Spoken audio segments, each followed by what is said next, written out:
I thought Wonder Woman was pretty damn good. You know, I like superhero movies. I just wanted to put a quickie out there, and just a heads up, I'm not going to go into spoilers or anything. But I saw Wonder Woman, and my expectations were actually kind of high, and they really shouldn't have been because we've all been burned by DC movies before. Now, I was pretty kind to Batman vs. Superman, even though I know it has a lot of problems. I also really liked Man of Steel, but seeing them and walking out of the theater and feeling one way is another thing. But, you know, I always think that, like, sitting on a movie for a long time changes how you think about it, and Wonder Woman seemed to be the one that was really going to be the most clear and most focused of these movies, and it turns out it kind of was. I really, really, really liked Wonder Woman. It was one of the first times, like, usually, you know, when you get out of a movie and you talk about it immediately after with whoever you saw it with, I couldn't really formulate words for a while because I just thought it was so damn good. Now, I will say, first things first, it's pretty formulaic. It's almost a little bit predictable. It feels like an Iron Man 1, or if it feels like any other movie that sets up the superhero for the first time. And that, I guess that's a fault, but I still cared. I still gave a shit. I really enjoyed everything about it. Like, the Amazons and Themyscira and the way they set that whole thing up is so cool, because it was almost like 300 with girls. It was just all these warriors just doing cool shit, and I loved it. There's a lot of, like, slow motion speed up kind of stuff like 300 or like Zack Snyder, which seemed to bother some people, but I kind of liked it, especially when it just showed the Amazons doing their thing, because it's like they're all ridiculous and so over the top, and like it was like, what's their fighting style? Oh, it's just backflip off of horses and do cool shit. It created and established these Amazons and explained them in a way that I think really works and does fit enough into this movie universe. And it was also at least kind of bright and colorful and interesting, and not something that we've really seen in these DC movies as much so far. But then, of course, Diana encounters Steve Trevor and gets wrapped up in the whole world of World War I. And I think Chris Pine was really good in this role because he was just like good comic relief, but it wasn't overdone. It wasn't overly goofy and too light, because it still managed to feel in tone with the other DC movies in this universe, but without being like overly dark and gritty or anything. Still being dark, still being a little drab, still being a little more real, but not being so overly done and poopy and sad, you know? Does that make sense? A portion of the movie is centered around like a fish out of water thing, like Diana going to the real world and discovering what it's like.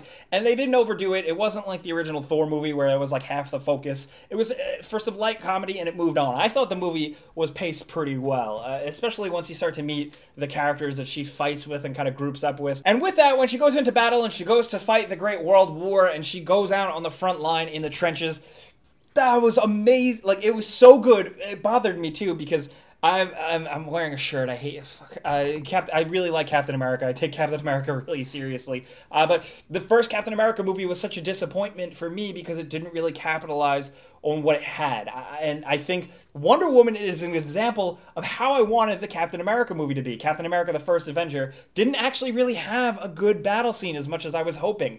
And here in Wonder Woman, you get it. And it's so fucking good. The payoff is immense because she does her thing. It's as cool as you've probably seen it in the trailer. She's running across the battlefield, kicking ass. She's with her teammates who are all really interesting. There's Chief, the Native American, who is really cool. There's the actor. There's Chris Pine. And they were like better and more interesting Howling Commandos than Cap's Howling Commandos were in the first Avengers movie. But here is where they really started to set it up with her character, and I think they did a good job with it, with making her heroic. While she didn't come off as like tough as nails and cold as I kind of imagine Wonder Woman is sometimes, Gal Gadot did a really good job at being like this compassionate, curious, but also eager person who just wants to do the right thing. And I thought it really worked. It worked with this battle scene that really set up a lot of things, but then it just carried on throughout the movie. There's a couple of really nice scenes that just focused on humanity and like, oh, you save people, good job. This is what happens when you save people. This is how people feel when you save them. And I thought that was kind of different. There's one scene in particular, I don't want to like get into spoiling anything, but there was one scene in particular after a battle that really fleshed that out, and I thought that was pretty interesting for a superhero movie, which it feels like now we've seen it all. Also, I found the movie really apolitical. I didn't find anything to really get mad at. Nothing was really preachy. So people who have problems with this stuff in this movie, and everybody can, that's fine. But that's just me. I usually just don't care about that stuff at all. But what I really liked with Wonder Woman in this movie is that every time she was on screen, it was like they romanticized heroism. They made being a hero and Wonder Woman herself this larger-than-life epic thing where it's really cool, and she felt like a giant. Not like a giant physically, but she felt like this giant thing. And honestly, as much as I really liked Man of Steel, this is where I start to see Man of Steel's shortcomings, because I wish Superman felt as much of a big fucking deal as Diana did anytime she was on screen. Here is this amazingly powerful person that they always frame and always make look like a damn painting, and then anytime she's actually doing anything, like, yeah, the CGI wasn't perfect, but you feel her power. She'll like knock down a building or like kick a guy through a wall and go flying through the wall, and you feel every hit. And it worked for me. It worked for me really well. Considering growing up, like, I lean a lot of the stuff on how I felt growing up with these characters. I was, you know, more into Batman and Superman. I never really cared about Wonder Woman, but I was aware of her. I knew who she was. And so I have that test with anytime I see a superhero movie where I have attachment to the characters, where I get I call them, it's a stupid, corny phrase, but I call them the nerd chills, where you get that feeling when there's something on screen and the music and the action is happening, and you get that, like that. It's hard to explain. But that's how I know some of my favorite heroes are like done really well, and it feels like it's coming to life, like Batman or Spider-Man or Captain America, and especially Winter Soldier. And here I got some of that feeling for a character who I never really cared that much about, and I think that's good, and I think that's absolutely worth mentioning. And I think Gal Gadot did a good job. You know, she has an accent. It's a little different than you would expect. She does come off very eager and endearing and a little bit young and naive, so I'm curious to see how they're going to move forward from that in another movie, but I think she did a really good job here, and she's hot too, and I think that's cool. I don't know, like, the movie actually acknowledged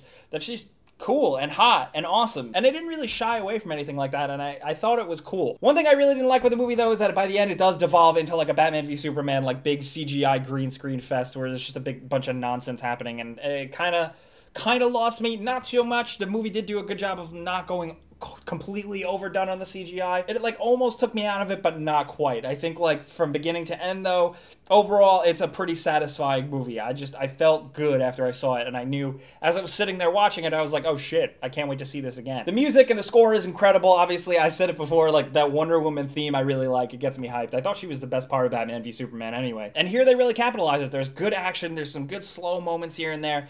Visually, the movie looks pretty damn amazing, considering it's bleak World War I, everything's shitty and sucky. There's moments of color and moments of excitement that I really liked, and there's also slow moments that are actually worth watching. They're not like something you're going to want to fast forward through, because they're interesting. And while elements of the ending were a little bit of a buzzkill, it does devolve into typical end of superhero movie type of stuff, it was still good, satisfying beginning to end. And what I really like too, I gotta point out, is that this is the first movie in a while in these types of movies that didn't bend over backwards to try and fit into this franchise.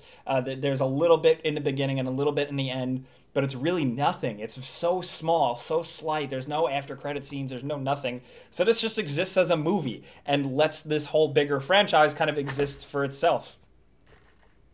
And I don't know, I was into that, dude. It was refreshing to see. It was just a good time. Fucking awesome. I love Wonder Woman a lot. Way more than I expected. But this channel's all about kind of talking with you guys, and it's about the conversation, so I do want to hear what you guys think about Wonder Woman. If you saw it, how do you feel about it? Did you like it? Did you find it still just too much like the DC Universe that maybe you don't like? Or maybe you are into the DC Universe movies and you were totally pumped about it. If you're a diehard fan of Wonder Woman and the Trinity, essentially, do you think she was well represented? Do you think she fits in? She does feel different than the Wonder Woman I would have imagined, but I still like her. But I want to know how you guys are feeling, whether you like it or not. Seriously, let's talk about Wonder Woman, whether you loved it or hate it. I want to hear about it. I'll be down in the comments with you guys. You know the deal. But if you do want to send me some hate mail or anything, I'm on Twitter and Facebook and Instagram and all those places. But you know the deal. Thanks for listening to me ramble. I'm Jake Baldino. Thanks for watching, and you can subscribe because video games.